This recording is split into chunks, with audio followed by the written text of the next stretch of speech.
morning and welcome. I'm Katie Crawley. I work with Mayor Paul Soglin, and I'm delighted to be here today as Madison Festivals, Inc. announces the next step for Rhythm and Booms. Mayor Soglin and Rita Kelliher, president of MFI, will be sharing information, but I also want to thank other local officials who are here. Monona Mayor Bob Miller is here, City Alder Anita Weir, and City Alder Larry Palm are here, and if anyone else sneaks in, I'm sorry I didn't see you. Madison Parks Commission Chairman David Wallner, we welcome him, along with a lot of other elected officials, including, or not elected, but Charles Tubbs, Director of Emergency Management for Dane County as well. I turn this over to Mayor Soglin.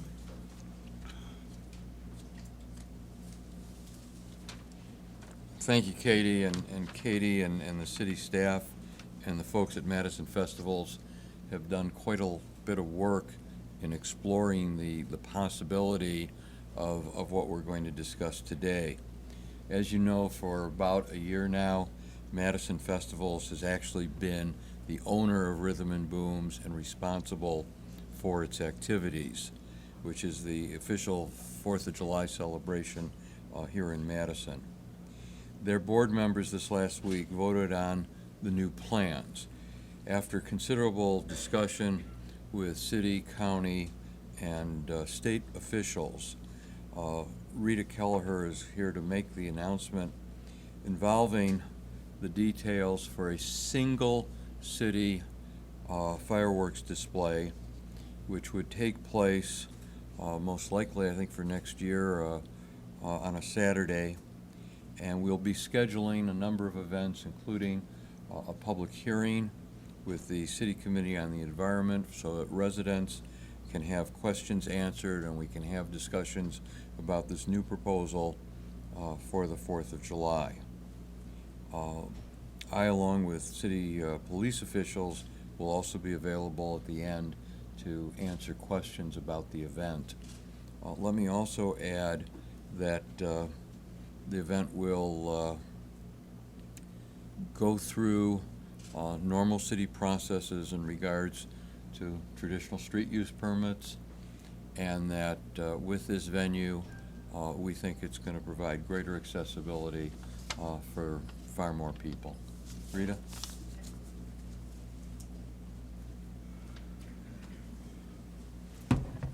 Thank you, Mayor Soglin. As you all know, Rhythm and Booms is one of Madison's well-loved summer events, and it's attracted a number of residents that live here and also a number of visitors to the city over the years. And it's really been a fantastic, exciting event. And sometimes things run its course in certain locations or evolve into something that is no longer manageable or fundable. And I think this is what occurred this year and recently at Warner Park.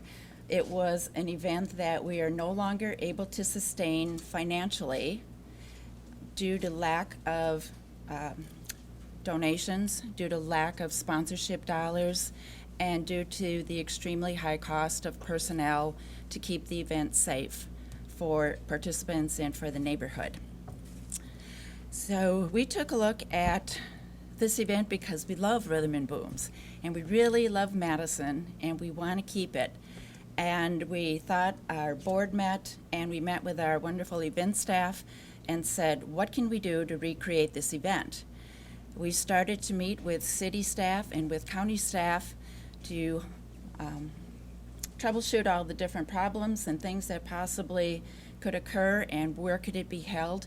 And we thought we've come up with the ideal location. So today we're announcing that Rhythm and Booms 2014 will be held in central Madison on John Nolan Drive, and the fireworks will be shot from barges in Lake Monona. We have 1.6 miles of John Nolan between Lakeside Street and Williamson Street that will be closed. That's 1.6 miles of fun and 1.6 miles of front row seats for everyone that attends. We can give you more details later if you'd like, but basically the 2 inbound lanes will be for people to sit, bring chairs.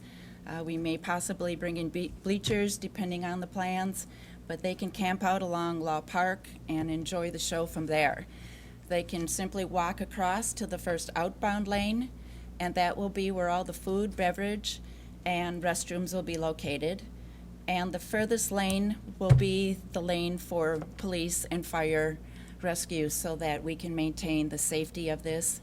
And it will not take the amount of personnel to staff and keep safe as it has in a wide open area.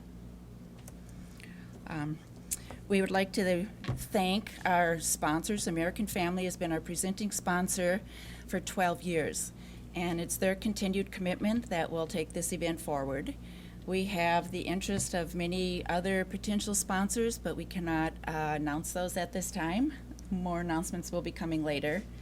We've met with the Mayor of Monona, and things seem to be happy on that side of the lake, so we're hoping that it's going to be just an all-around great event that people will be able to come to and enjoy. The mayor mentioned the accessibility, and that's one thing that was huge in our mind. So there's 8,500 parking spots at Alliant. There's 7,000 parking spots between the city and the county ramp downtown, and then there's additional private lots that open up for other downtown events. So we feel between the parking, between the accessibility by bus and by bike, we will have bike corrals, we'll bring in additional rental bikes for the day for people to use and enjoy, that this is something that everyone can come down, enjoy, and be safe at the same time. Our media sponsor, WKOW, will be broadcasting it live. So there's opportunities for people that don't come to be able to see the show. There's areas around the lake, like Olbrich Park and other little neighborhood parks where people can view it. And we'll be adding activities throughout the day. We plan to start at 2 p.m. Saturday, June 28th, 2014. And the fireworks would be shot at 9:30 in the evening. Again, a 30-minute show choreographed to music. And at 10 o'clock, we'll disperse the crowd. And depending on the amount of funding we have, we may add 2 stages. Hopefully, we will have one for sure, and possibly 2 stages at either end. We'll try and designate children's activities in a children's zone so we can separate the crowd in terms of where people park and leave from. So that's our plan for 2014. We do have 2 charity partners.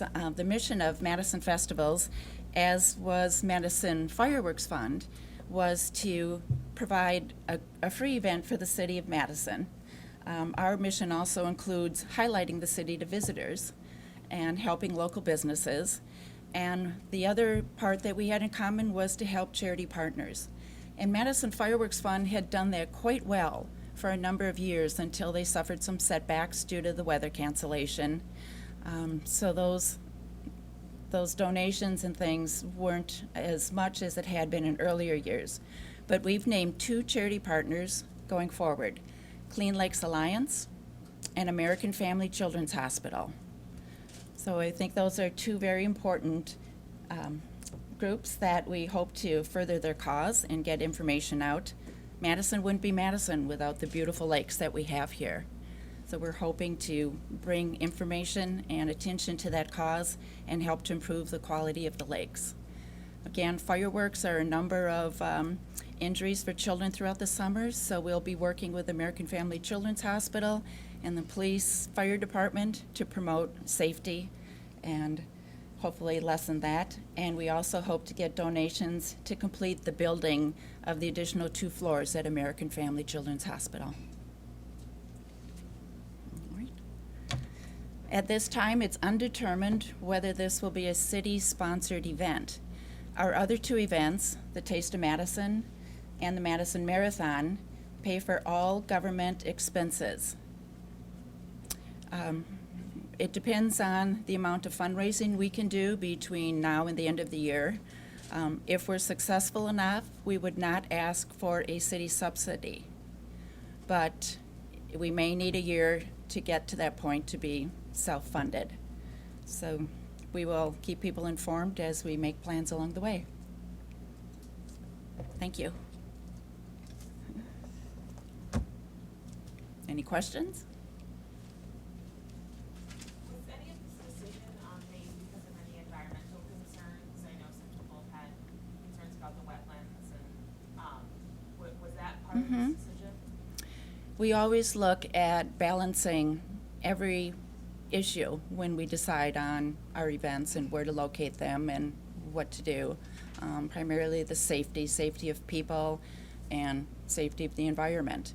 So we did look at that issue and we are very concerned about it. We're confident with the studies that we have seen that are out there, with the study that was done here last year in Warner Park and at Tenney Park. And there's a number of studies which I can refer you to. For instance, Lake George in Utah has 21 fireworks show a summer. And they studied it in 2009, took samples throughout 2 months, every single week, and they did not find any damage.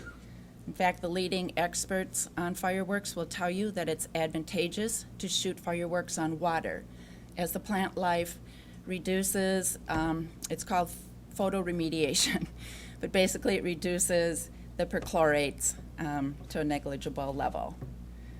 90% of perchlorates, which is the hot button issue, are used in military uses and the aerospace industry. Rocket fuel, military flares. So it's just a small percentage that are used in fireworks.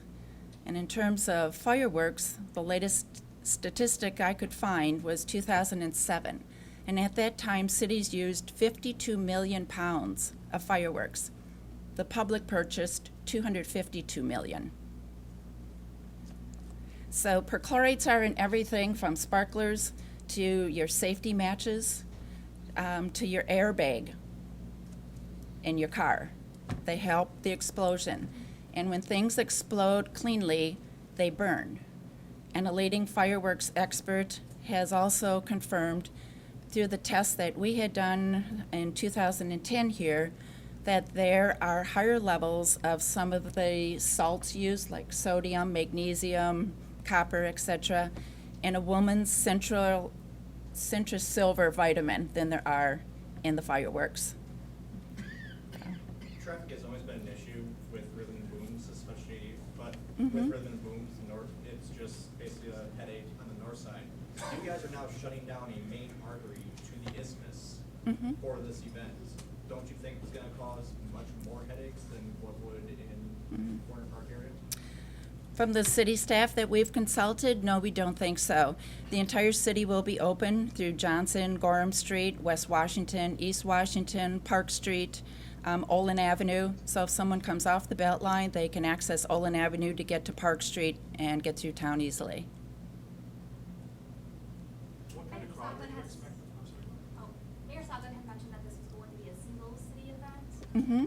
What does that mean, and does that impact other shows around Madison, like Albert Park? You want to speak to that? Thank you. Our commitment to Warner and Elver are going to be merged into this one event, which isn't to say that there may not be another fireworks display. I've been told, for example, that the Madison Mallards are contemplating a fireworks event at Warner Park, obviously on a much smaller scale than we're used to seeing. But in terms of city participation, we're looking at this as our single event as opposed to two, one east side, one west side. So what does that mean for Albert Park then? Did you say Albert? Sorry, I'm having a hard time hearing. Did I say Elfer? No. No. What did I say? You said it correctly. I don't know, because like, He's over. So there'll be, it is a combination of Albert and Warner. let me start over.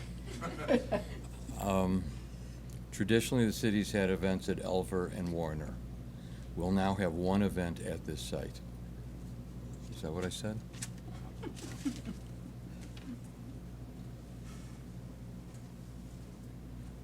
What kind of crowd are you expecting for the event? That's hard to judge at this point.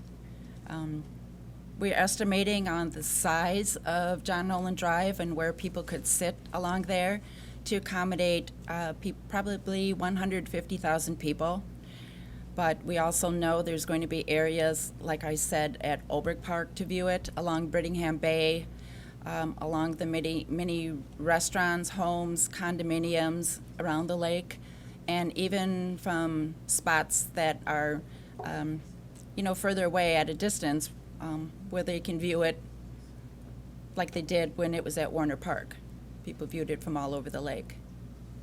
So, Has the city ever had to handle that kind of crowd in one place at one time before?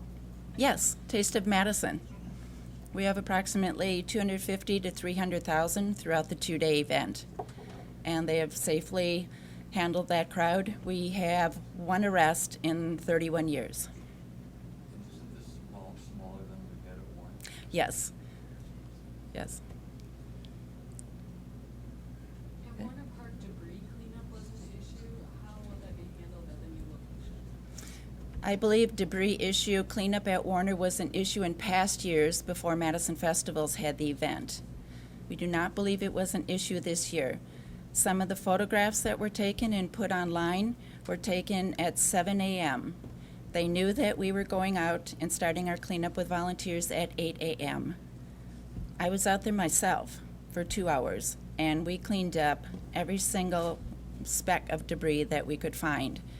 And almost the majority of it, almost everything, was not our debris. We did not sell anything outside of soda and water that evening. But we still plan to leave a place cleaner than we found it. We do that on the Madison Marathon, and we do that at the Taste of Madison, and we intend to do it here as well. Question for Mayor Soglin. We've talked to you recently about train traffic along the isthmus as far as dealing with cars. Is there going to be a plan in place to deal with trains around the time of the show? We are going to be talking to the railroad and going over with them the day's events so that we have everything coordinated. This should not be a difficult problem in terms of transportation logistics. Yes, John Nolan will be closed, but it's going to be on a Saturday. We've closed John Nolan before. Park Street's open, and because we've got dispersal of the parking, we anticipate that this should be a relatively smooth event, certainly smoother than what goes on at Warner Park. Has Monona asked for any support from the city to cover their side of the lease and clean up after the event? We're going to be sending them backpacks and overnight kits. My understanding is Monona is capable of handling this with their resources. But we'll certainly be collaborating and working together in regards to everything from emergency responders to questions of cleanup and things of that sort. Bob, is there something you wanted to?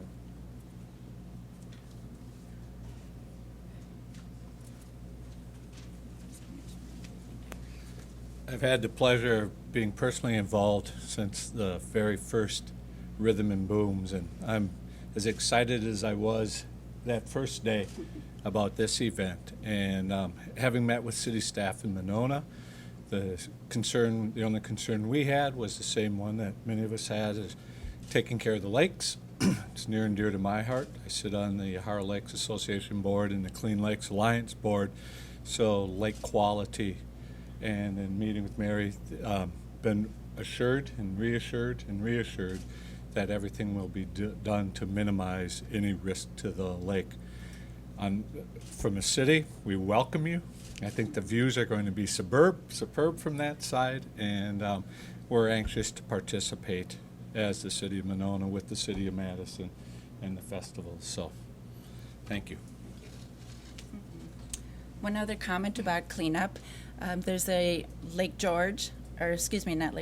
Union in Seattle, and they have Starbucks sponsor a cleanup. So we will be seeking a sponsor for our cleanup the next morning, and we plan to be out on Lake Monona, working with Clean Lakes Alliance through their Renew the Blue program, and provide breakfast, lunch, whatever, T-shirt for volunteers to come out and help clean up the lake shore. Is Monona Terrace involved at all? I mean, are people going to be, the prime spot would be up at the top of the terrace. That's right. We would have to defer to Monona Terrace, I believe for 2014, they have a wedding reception that's booked to the rooftop already. So if anyone wants the best wedding view or party in town, schedule yours though in the future for 2015.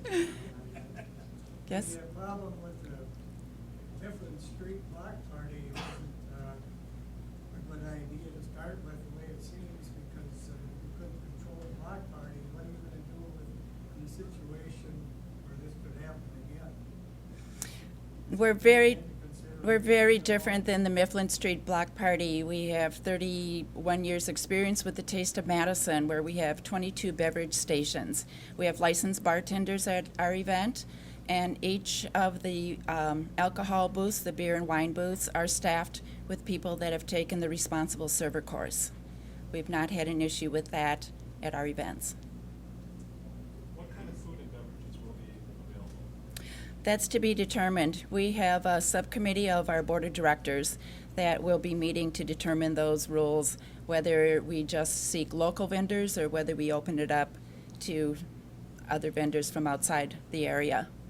Will you be seeking a liquor license? Pardon me? A liquor license to serve beer? A liquor license? Yes.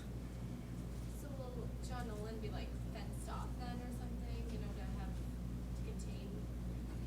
We would probably have gates at either, at both Williamson Street and at Lakeside Street, just to warn people they're entering that zone.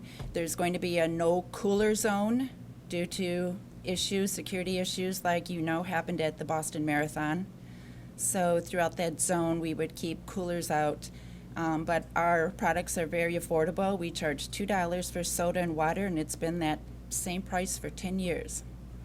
So we're hoping that people will recognize that zone. We have signs warning them that there's no alcohol allowed beyond that point. But it won't be, the entire thing will not be fenced. So you said at Warner Park it started to become unsustainable for that area. So Mhm. will it be, I guess, cheaper to be? Is that part of the reason it's cheaper in this new location? Well, there's a couple of factors in that. Number one, it was difficult to get sponsorship for an event that didn't have any activities throughout the day. Sponsors want exposure to their brand and be able to get their name out there. That's what they get in exchange for their large donations. So that was not able to be maintained. We had a number of sponsors this year that only came back as a favor to Terry Kelly because it was his last year. And even at that point, this year's event lost money. It did not cover the expenses that we had. The issue, I believe Captain Carl Glady could speak to this. He's here, but from what I've learned, in a large area like Warner, where you don't have the accessibility for police and fire to get in and out, the entire police staff that they had on needed to be in the park hours before the majority of people arrived. So that does add costs. There were doctors there. A mini hospital was set up because of the difficulty of getting people in and out. We will not have that issue on John Nolan Drive. We can safely patrol and keep the Taste of Madison area, the entire square, with a small staff.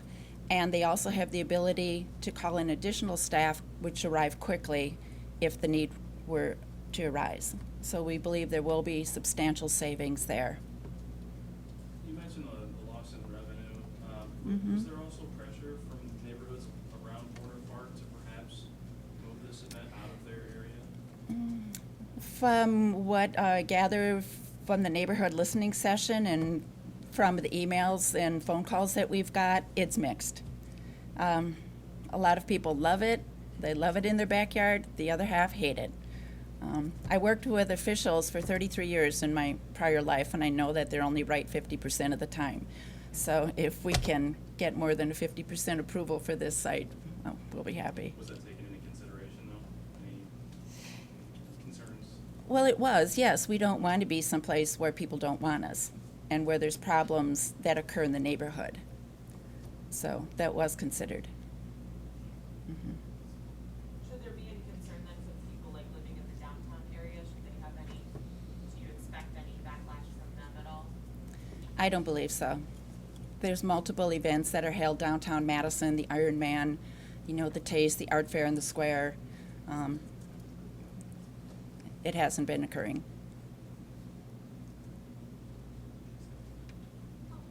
When was the public hearing going to be held? That's not been scheduled yet, but we hope to schedule that sometime with the Committee on the Environment possibly to hold a hearing. Then we'd be able to get more information out that we have on the facts about fireworks and the safety, and then listen to people's comments. Mhm. Will Terry Kelly be involved going forward? No, he will not.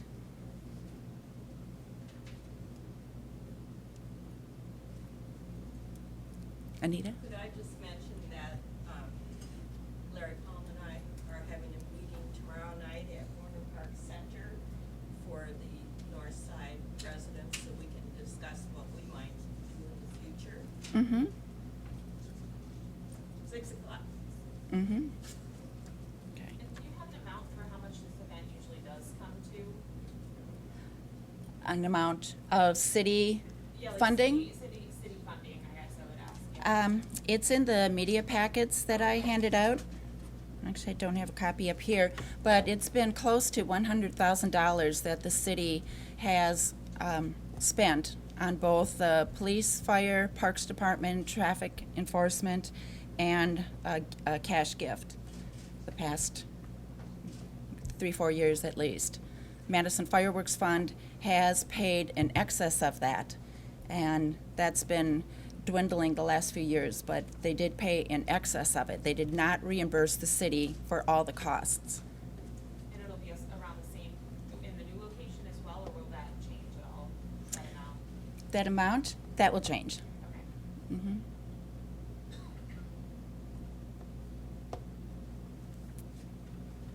Okay, thank you for coming. Let me say one thing on the savings. Our savings on the Mifflin Street Block Party ranges from 50 to 100,000. Our savings here can well be up over 50,000. So I'm hoping that for next year, the combined savings will be somewhere in the vicinity of 150,000, which is a significant amount of money that can be applied to community services.